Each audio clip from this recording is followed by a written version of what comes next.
Hello and welcome to the World Wanders podcast, your source for travel stories, travel destinations, and travel philosophy. I'm Amanda. I'm Ryan. And we're your hosts. This episode of the podcast is brought to you by you, the listeners of the show.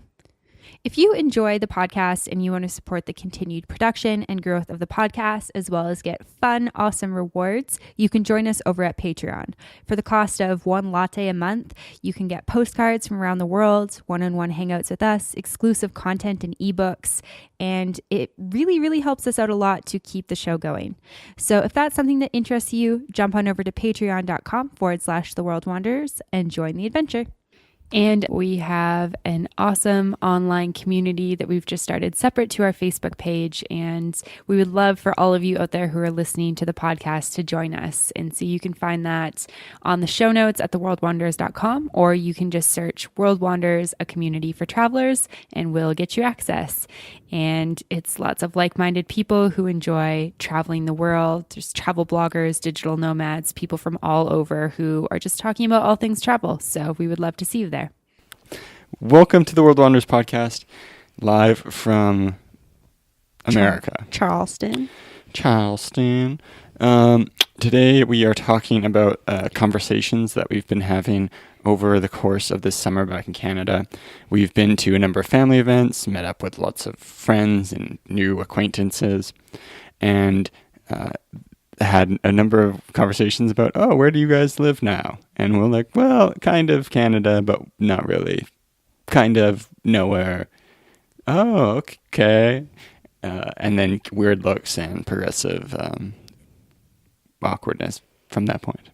Yeah, and this is something that happens all over the world. It's a conversation that I remember having with somebody that was on our DMZ tour when we were with Brock from Backpack with Brock. And he was saying, somebody asked, where are you guys from? And we're like, well, we're from Canada, but none of us really live anywhere because we don't have a home to go back to in the conventional sense of like, oh yeah, I have this home that I just go back to. And it's kind of an interesting thing to think about because you and I have basically been like, quote unquote, homeless. And I use that, of course, with an asterisk because we are fortunate enough to have never lived on the street. But to not really have the conventional type of home, basically since we left Atlanta in June of 2016. So that's like 14 months of not really having one place that feels like home.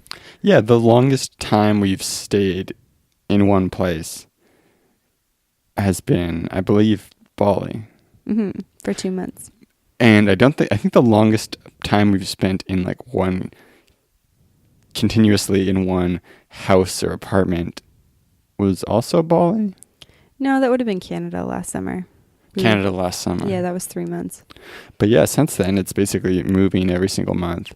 And so, yeah, you do technically live nowhere. Yeah. And so, I mean, there's pros and cons to this. So a major pro, of course, is that we get to go to really great places and then we're not tied down by a mortgage or a rent payment or a bunch of stuff, which I think is massive. It's kind of almost like actually shedding weight when you get rid of your stuff. So I think that's a major pro. But then the con is also that you don't really have a home. So we kind of just, are home wherever we are. So we've set up camp in our friends Steve and Julia, who we went to Japan with. They're in our Japan Part 1 episode. We're in their spare bedroom in Charleston right now. And that's kind of where home is right now. So do you want to talk a little bit about what those conversations look like? Yeah, so I think the big it kind of depends on the person you're talking to. So we've done, like I said before, a few family events where we've been talking with older relatives and just older people. And I just don't think most people of a generation older than us get it. I think they think that we're just like interloping or something. I don't know if that... What's interloping? I don't know. It sounded like that's what it meant, but as I think about it, I don't actually know what it means. Okay. But anyway, they, I think, kind of just like, you must not have a job, you must not be doing anything. Also, like, okay, you're back in Canada. Like, where are you guys settling down? And we're like, oh, we're not settling down. We're, here off and on throughout the summer, and then we're going to Mexico in the fall. And they just kind of give you this, like, huh, look. Like, especially because, like, some people, it's funny, like, I feel like some of our best conversations and, like, things we bonded over were with people who are retired, who are snowbirds. And they're like, oh, awesome, we're going down there in October. It's kind of like, oh, yeah, we're kind of like snowbirds now. But we actually have jobs. Yeah, so there's that class of conversation. Then you get to some young people who get it and who are like, oh, cool, like, you're working remotely. That's amazing. But I think the most common one is just people assuming, since we're back in Canada for part of the time, that we're just going to be there forever. And even though we were traveling and working remotely and, like, broadcasting that about how we were working remotely, most people, or a lot of people in those social circles, still just assume, oh, you're in Asia, like, you're just traveling and you're not earning a living and all that stuff. Yeah, I've had a couple people be like, well, like, how can you afford to keep doing this? I'm like, because I work like 4 jobs. And they're like, wait, what do you do? And I was like, this is like all over the internet. It's kind of interesting though, because people really do, in the traditional sense, think about traveling or vacationing as something you do when you don't have a job. And I mean, that's what we did for our first 2 backpacking trips. And I think that it's becoming more and more popular to be able to work remotely or be able to, be a digital nomad, quote unquote. But it's still very unconventional, I think. And so it's very confusing for people who don't have friends who do that or don't have family members who do that. They kind of are like, hey, what is this thing that you do? It's weird. Yeah, and I think the big lesson for me is actually something that I started to learn last year when we finally were getting moving with this idea of, like, okay, we're going to go to Asia and we're going to work and we're actually going to be able to support ourselves. And that you can't just assume that people will think the thing you're doing is cool because you think it's cool. You still have, like, if you want to have interactions with people who are excited about the things that you have going on, you still have to convey that excitement and, tell people why it's cool and why you're doing it, if you want to have those conversations, right? Mm-hmm. Like, you can't just say, oh yeah, I'm going to Asia, I'm going to be traveling over there, and assume people are going to be like, oh, that's amazing. Yeah, definitely. That's a great point. I think that, not everybody wants to travel. Not everybody wants to live out of a backpack. And there's a lot of things that are really great about having a home set up, having a place to always come back to, having somewhere that's your bed. And that's actually one of my good friends travels a lot for work. She's like, oh, I just can't wait to sleep in my bed. And then I guess another one of my friends was like, oh yeah, I always travel with my pillow and, like, I always just want my bed. Like, do you ever feel like that? And I was like, well, I don't own a bed, so not really. I don't know. Like, in the sense, like, I mean, I owned a bed for most of my life, so I do understand that concept. Like, in theory, I understand what it feels like to crave your own house and crave your own space and crave your own bed. And there is definitely something to that. Like, I do feel that in some ways, in some spaces, but I also don't have that. So it's like, maybe I crave a bed, but then it's for a place that I don't own or a bed I don't own. I don't know. It's kind of a weird thing to think about because we actually just don't have that. Yeah. I mean, I think that's something we experienced a lot the very first time we traveled, where we had both finished college and moved out of our houses. And so we would have conversations with people about getting homesick. And then we would just, basically be in a situation where it's like, oh, well, we don't have any home to be sick for. Yeah, it is a weird concept to think about. Like, I do remember that. That was the first time that I'd ever had that because, I mean, you and I grew up fairly similarly, like stable homes. We lived in the same home our entire lives. So it's kind of this thing where you have this idea in your head. You're like, well, that's home. So I think even then I was like, well, I've got this place that's like quote unquote home, but it's like not my home because I don't live with my parents anymore. But it's like my bedroom, I guess. I don't know. That's kind of a weird thing when you're at that kind of young age.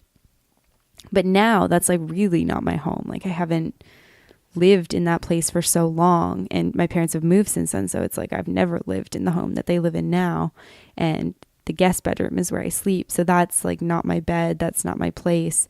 So when I think about like when my friend asked me like, don't you ever just like want your own bed? It's kind of this weird like, well, I kind of want the really comfortable bed that I stayed at in this like really nice guest house in Bali, actually, because it's like the most comfortable bed I've slept on in a number of months. But I don't get that craving to be in a room because we don't have a room and we don't have a bed and we don't have a home. Yeah. So I want to jump into like kind of like the practical part of this. I think it's kind of like a matter of like personal, like it's like a communication thing or like a personal branding thing. Like, so you get into like these awkward conversations with people.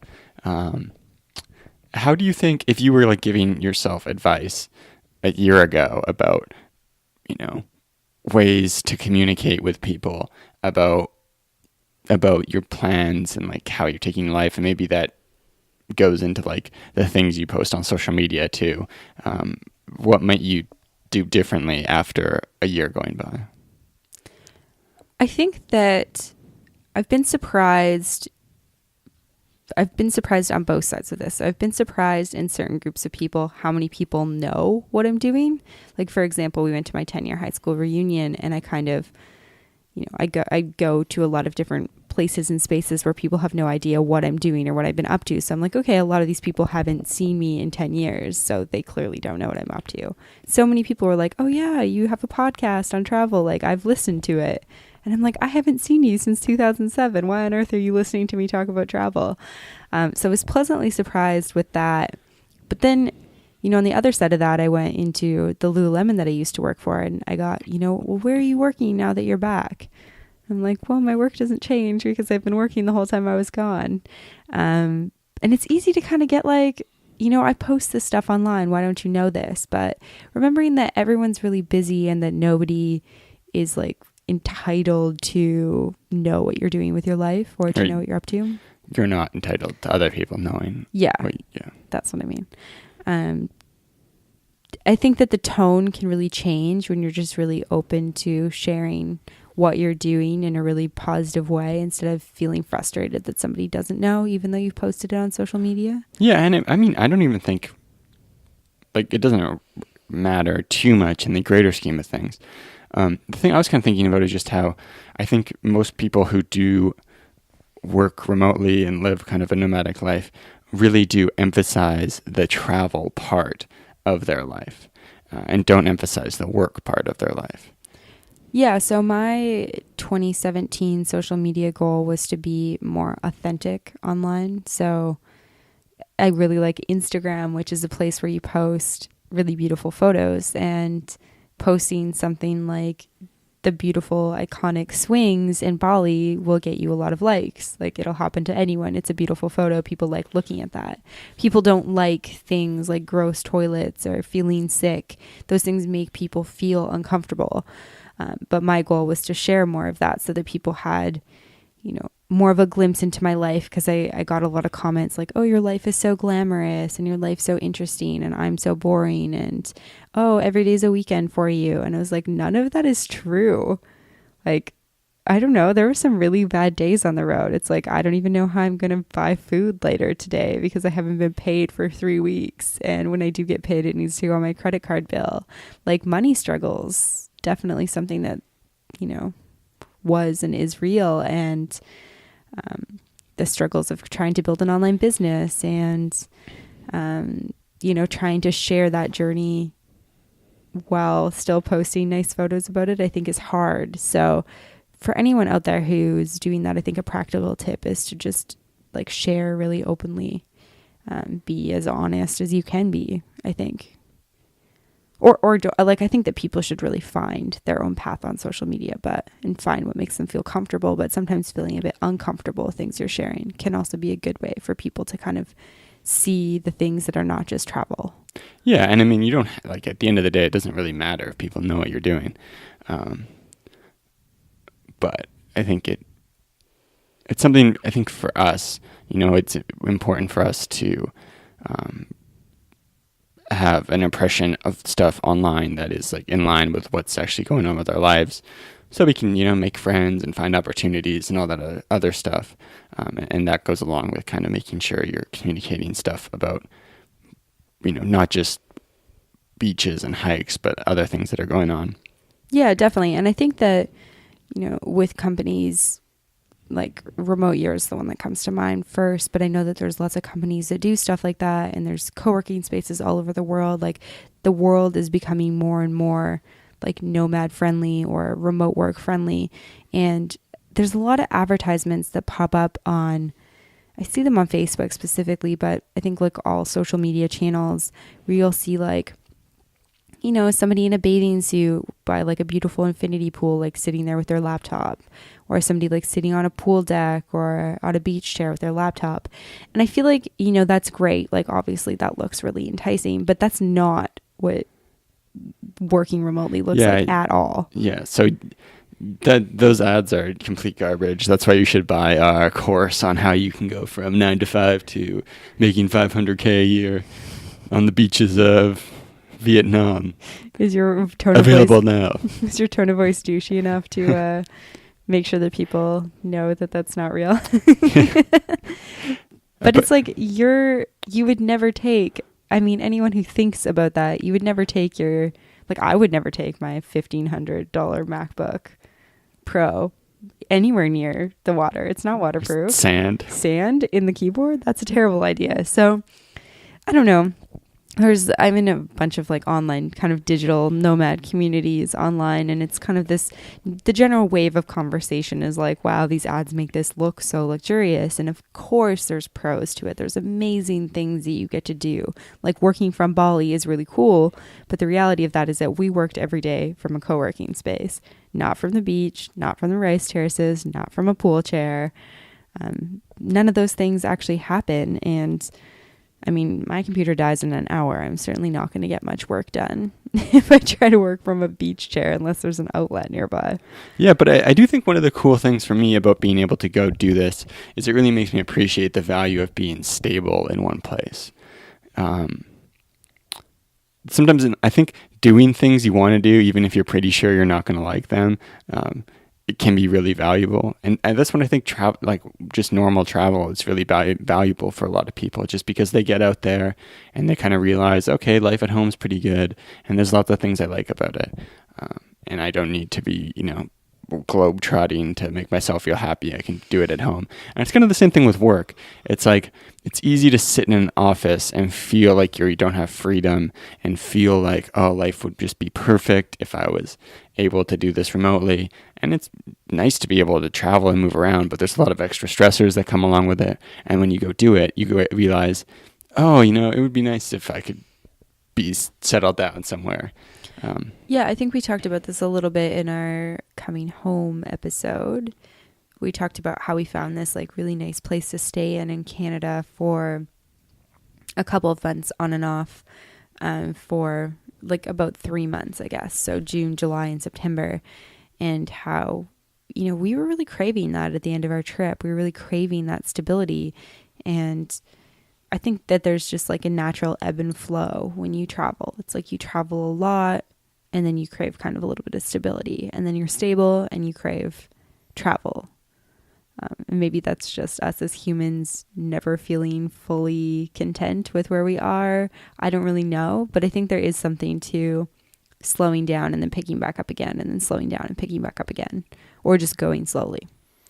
So the next piece that I wanted to touch on was kind of along with the conversation bit, but just kind of like feeling guilty or like bad about having like a good life that you enjoy.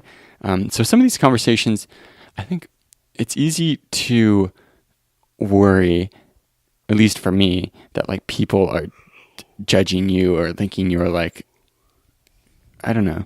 I'm struggling to put this into words, but you're telling someone about like, oh yeah, we're working remotely and off in Asia, and like we're gonna go to Mexico in the fall, and you see this like look in some people's eyes, and you're like, oh. Well, I think it's kind of like, well, some people express it like they're like, wow, you're so lucky, or I feel like lucky is one that we get a lot. That I'm like, it's not luck. Like I didn't flip a coin and like get the good side of it. Like we created this for ourselves, and there's a lot of sacrifices that come along with it.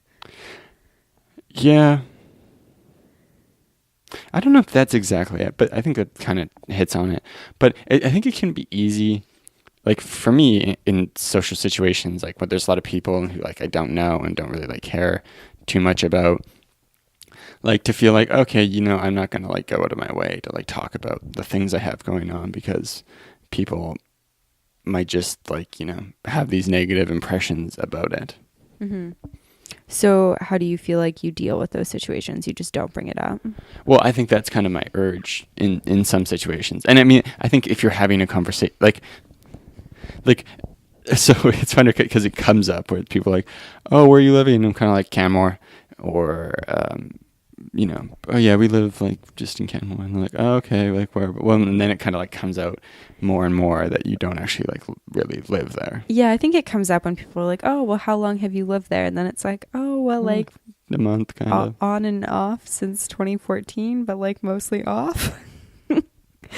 Yeah, I feel like it kind of does come up a little bit naturally unless people don't ask questions. Or it comes up when, like, if it doesn't come up in the living topic, it kind of comes up in the what do you do topic. Because then it's like... Oh, yeah, it's like kind of like, oh, I've got like kind of 4 gigs. Yeah, definitely. So how do you feel like for people who are listening who maybe are in a similar situation to us, how do you feel like you can go about those conversations with presenting the things that you do in a very like realistic way, but also like an honest way? Well, I think so. I kind of touched on it earlier.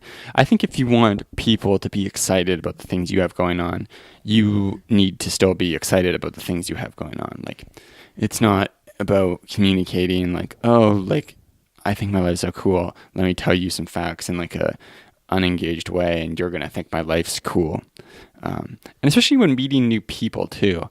I think when you don't have a job or a career or a lifestyle that you're proud of, what you rely on is making jokes and building rapport and having fun with people. But then as you start to feel proud about the things you're working on and creating, it's easy to kind of just use those as crutches when you're meeting people, and to not communicate your sense of life in other ways, just to say like, oh, look at this like card with my stats on it.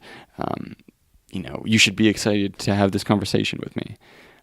So it's like still going back to like, if you're meeting someone, be excited and communicate your sense of life and that stuff. If you want to, have relationships with people, at the end of the day, you don't have to either way. But relationships with people are nice. Yeah. And then I think, when you're talking about what you do, like don't feel guilty because other people might feel envious or jealous, or maybe even they have negative impressions because of some of the douchey laptop lifestyle things on the internet. Like if you're doing what you want to do, like just, I think you should be unashamed of the things you like. Not even unashamed, proud of, like, just proudly talk about the things you've been working on and the lifestyle you've created for yourself, and don't worry if, some people who are maybe small-minded or something feel like resentful or negative about it. Yeah, that's a really good point. I mean, it's like a whole other wormhole, right, to go into like communication and stuff, but people don't just communicate with their words. Like there's, facial expressions that kind of communicate things. There's body language that communicates things. And I feel like that's what we get a little bit. It's like, somebody asks a question like, oh, where are you going next? Or what are you up to? Or something. And we share honestly. And then you kind of get like, oh, that's great. But you see that like look, or you get that signal from body language about, maybe they feel a little bit differently, and then it's awkward. Like, it feels uncomfortable. Like, you're kind of like, oh, I'm sorry, but you should never be apologizing for something that you're doing, especially if you love it. So that's kind of a complicated thing with that. Yeah. Do you have anything else to touch on this point? And I think that covers everything. I mean, there's lots of other different wormholes we could go down with it, because I think it is kind of a big topic. And I think that it is something that, if you travel, you can probably relate to these types of conversations where people think that you're kind of like doing something weird or doing something different, or maybe doing something that's going to like harm your career or harm your future children or something like that. But I think the general overall gist of this is going into those conversations open and honest, and not feeling guilty for the things that you're doing with your life, especially if it's something you've worked hard to create that you're super excited about. And just, being true to who you are and what you want out of your travels. I think that's the big thing, is just, don't worry about what other people think about your life too much, Do what you want to do. And, if you've are you proud of the life you've created, then, feel that way and continue to do what you want. And then I think the other piece is that this is like kind of a fairly new thing. It's certainly becoming more and more popular, but it by no means is, a widespread mainstream phenomenon. And as time goes on, like, it's kind of like the people who are doing it now, although not like pioneers, are still on kind of like the leading edge. And so more and more, as you have these conversations with people, then they go to talk to someone else they know, and then it's like, oh, this person is working remotely for 3 months in Europe this summer and stuff like that. And then more and more people will get it. Yeah, definitely. That's such a great point. And so if you have any questions or comments or anything else that you want to add to this conversation, we'd love to hear from you. You can send us an email at info@theworldwanderers.com. We always love hearing thoughts from you guys out there who are tuning in. And as always, thanks for listening. To find more information, relevant links, and photos talked about in this week's episode, check out theworldwanderers.com. If you have a question, comment, or feedback, send us an email at info@theworldwanderers.com.